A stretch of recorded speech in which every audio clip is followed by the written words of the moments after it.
Baik, Bismillah. Assalamualaikum warahmatullahi wabarakatuh. Perkenalkan kami dari kelompok 1 akan mempresentasikan tentang Beer Game. Sebelumnya, izin memperkenalkan diri. Nama saya Zalfa Ramadan, selaku moderator di sini. Kemudian ada beberapa kawan saya. Di sini ada Fikri, bisa say hey Fikri. Hai, Oke, kemudian ada Desi Wulandari, bisa say hey. Hai, Oke, kemudian ada Askia Kamila, bisa say hey di sini. halo. Halo, oke, dan ada Mas Zainal Mustafa. Oke, selanjutnya kita menjelaskan dari pengertian beer game itu sendiri. Pengertian beer game. Jadi beer game atau beer distribution game merupakan sebuah permainan simulasi yang dibuat oleh beberapa profesor di Sekolah Manajemen atau MIT pada tahun 1960-an. Permainan yang dimainkan oleh 4 orang ini berfungsi sebagai alat pendemonstrasian yang menggambarkan pengaruh perbedaan strategi rantai pasok terhadap performa manajemen.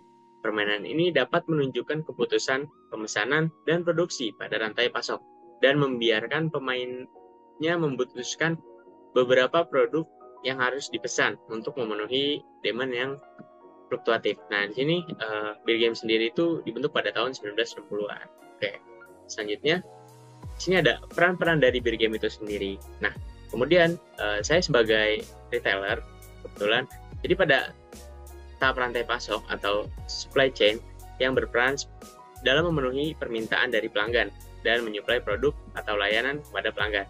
Peran utama seorang retailer adalah sebagai perantara antara produsen atau distributor dengan pelanggan akhir. Jadi secara nggak langsung retailer itu menjembatani antara produsen dengan pelanggan akhir. Oke. Selanjutnya, wholesaler bisa dijelaskan oleh teman saya Fikri. Kepada Fikri dipersilakan.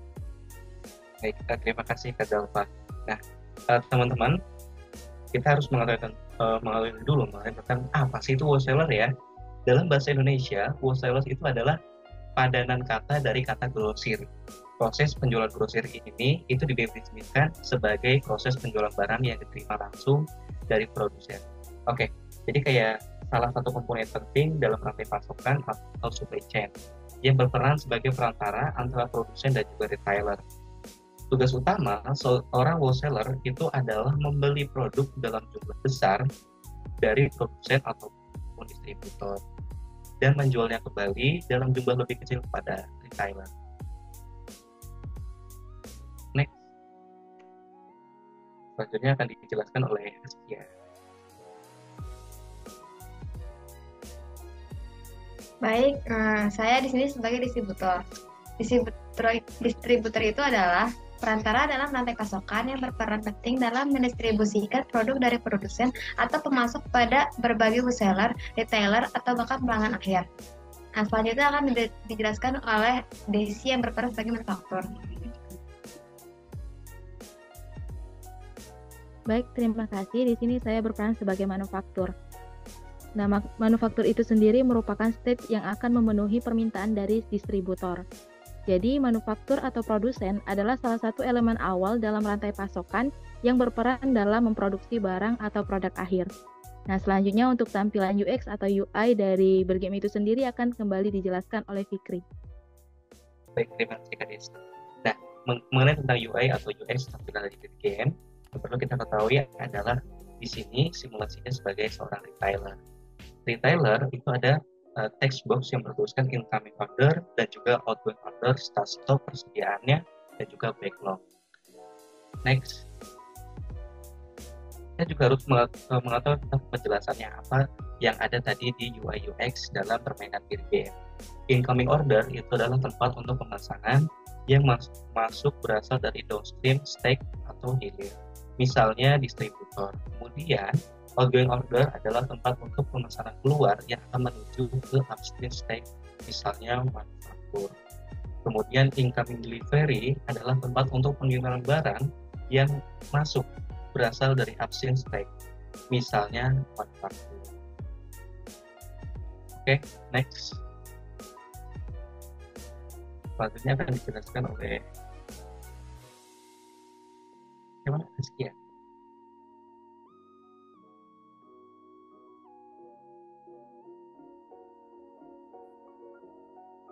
Nah, baik, di sini saya akan menjelaskan mengenai play sheet. Nah, selain kita melakukan permainan di dalam bergame, kita juga akan mengisi yang namanya play sheet. Nah, di play sheet itu sendiri, yang mana terdiri dari beberapa kolom. Kolom pertama yaitu kolom week atau kolom minggu. Yang kedua yaitu kolom incoming delivery. Yang ketiga yaitu kolom available. Yang keempat, kolom incoming order atau new order. Yang kelima, kolom to ship. Yang keenam, kolom your delivery. Yang ketujuh, kolom backlog. Yang ke-8, kolom inventory. Yang ke-9, kolom outgoing order.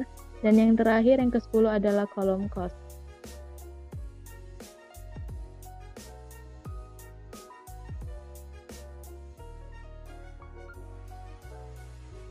Nah, ini merupakan penjelasan dari kolom tersebut. Yang pertama ada outgoing order.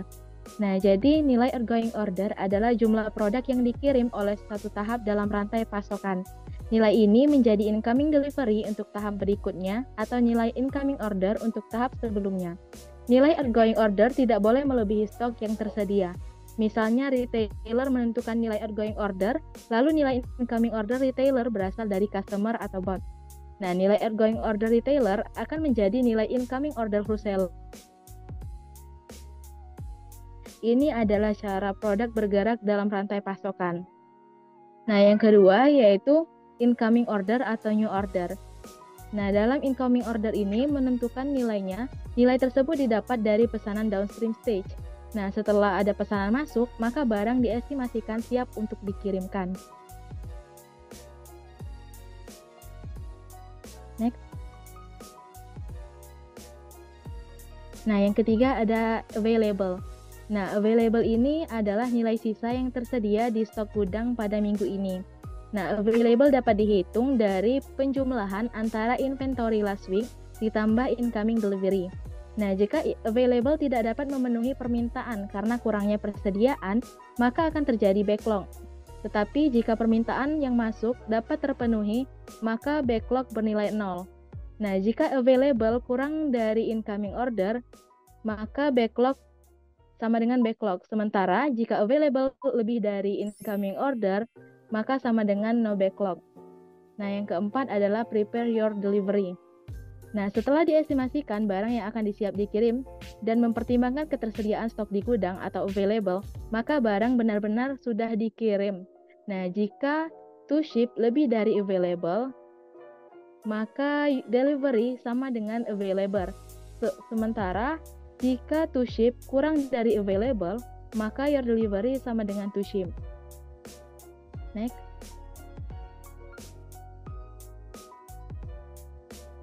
Nah, yang kelima adalah inventory.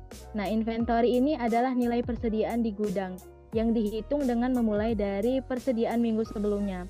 Sisa persediaan dihitung dengan mengurangkan jumlah barang yang akan dikirimkan dari jumlah yang tersedia.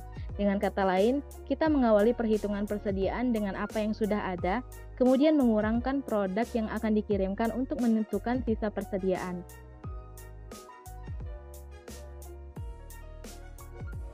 Nah, selanjutnya untuk mengenai peraturan bir game akan dijelaskan oleh Askia.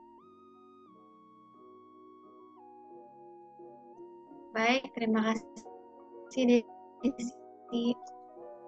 Saya akan menjelaskan peraturan bir game. Di sini ada tim, permintaan, pesanan, ketersediaan stok, pengiriman, pengukuran kinerja, perubahan peran, dan yang terakhir debriefing. Tim biasanya permainan ini dimainkan oleh 4 tim yang berperan sebagai anggota dalam rantai pasokan yang berbeda, yaitu produsen, distributor, grosir, dan pengecer.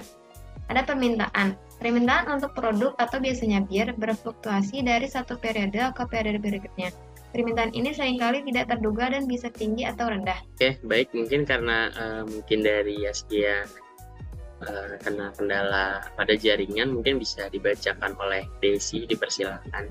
Saya akan mulai dari Nah, setiap tim membuat pesanan untuk produk berdasarkan estimasi permintaan mereka. Nah, pesanan dilakukan dalam interval waktu tertentu atau periode yang harus dikirim dalam jumlah yang sesuai.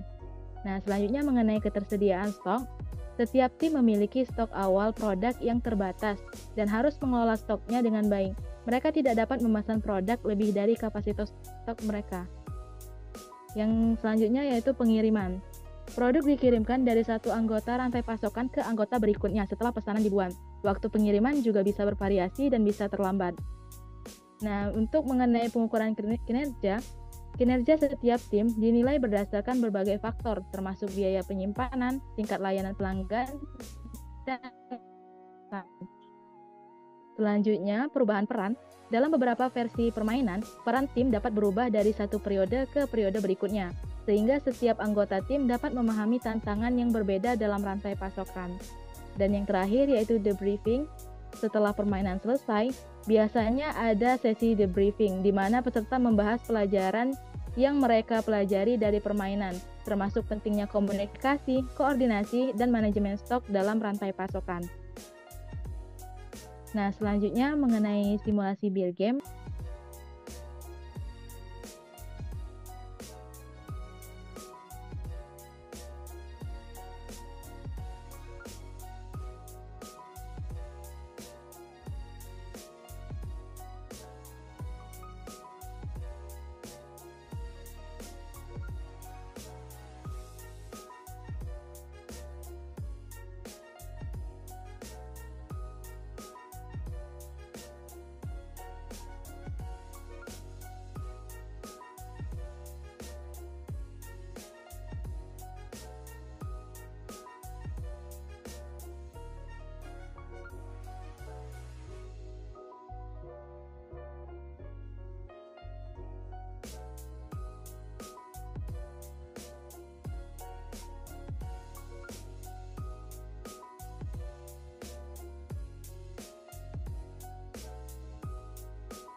Baik, terima kasih Azmi atas permainan beer game tadi. Di sini saya akan memaparkan beberapa data retailer setelah bermain beer game tadi. Nah, pada week 0, jadi di sini incoming delivery. Jadi karena belum ada barang yang masuk, akhirnya di sini 0, kemudian jumlah barangnya di sini misal adalah 12, kemudian incoming delivery-nya di sini 0 juga, kemudian to ship-nya juga masih 0 gitu, kemudian ya delivery atau jumlah barang yang siap untuk dikirimnya juga masih 0, kemudian backlog-nya juga pasti masih 0, kemudian inventory-nya di sini untuk stok barangnya misalnya ada 12, kemudian untuk outgoing-nya itu untuk melakukan ordernya di sini misal 5, maka hasilnya akan menjadi $24 begitu untuk minggu 0. Kemudian untuk minggu selanjutnya bisa dijelaskan oleh kawan-kawan saya yang berbeda bagiannya. Kemudian selanjutnya di sini ada wholesaler yang bisa dijelaskan oleh Fikri. Untuk Fikri dipersilakan. Baik, terima kasih Kak Zalfa.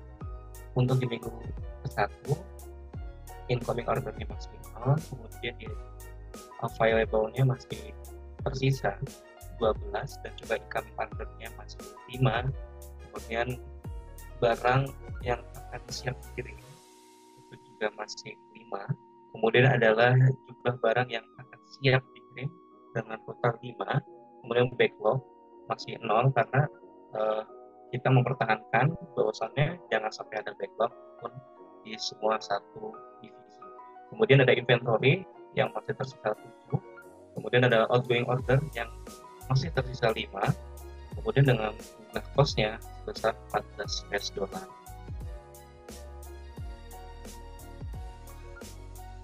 Baik, next.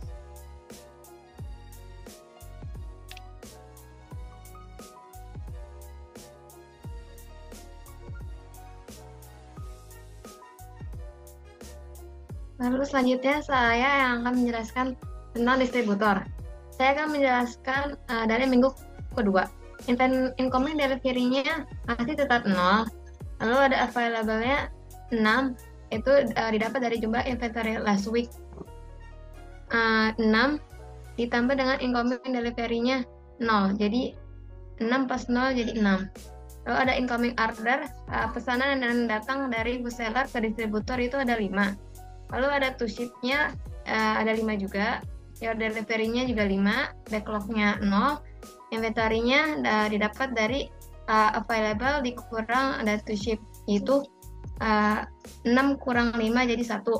Outgoing order-nya distributor akan meminta barang ke manufaktur 5. Untuk cost di week kedua ada $2. Selanjutnya akan dijelaskan oleh Desi yang berperan sebagai manufaktur. Baik, terima kasih. Nah, di sini saya akan melanjutkan penjelasan mengenai playsheet tampilan pada bagian manufaktur. Nah, di sini saya akan menjelaskan pada minggu ketiga. Nah, pada minggu ketiga, incoming delivery-nya ini sudah masuk 8, karena sesuai peraturan, incoming delivery atau barang masuk yang kita pesan itu mulai masuk pada minggu ketiga. Nah, selanjutnya ini available. Nah, available ini jumlahnya 8, yang diperoleh dari penjumlahan inventory minggu sebelumnya sebanyak 0 dan ditambah dengan incoming delivery 8, jadi jumlahnya 8. Nah, selanjutnya untuk incoming order atau new order ini kita mendapat pesanan dari distributor sebanyak 6, sehingga to ship-nya yang untuk dikirim juga 6 dan your delivery-nya juga 6. Karena kita sudah memenuhi pesanan, tidak ada kekurangan. Nah, sementara untuk inventory-nya tinggal 2, diperoleh dari available 8 dengan to ship 6, sehingga tinggal 2. Nah, untuk outgoing order-nya ini saya melakukan pesanan sebanyak 6. Nah, sehingga total cost yang didapat yaitu sebesar $4. Baik, selanjutnya saya kembalikan moderator. Baik, terima kasih atas penjelasan teman-teman semua di sini. Telah selesailah kita di ujung presentasi. Mungkin itu aja yang bisa kami sampaikan dari kelompok 1. Kurang lebihnya mohon maaf. Wassalamualaikum warahmatullahi wabarakatuh.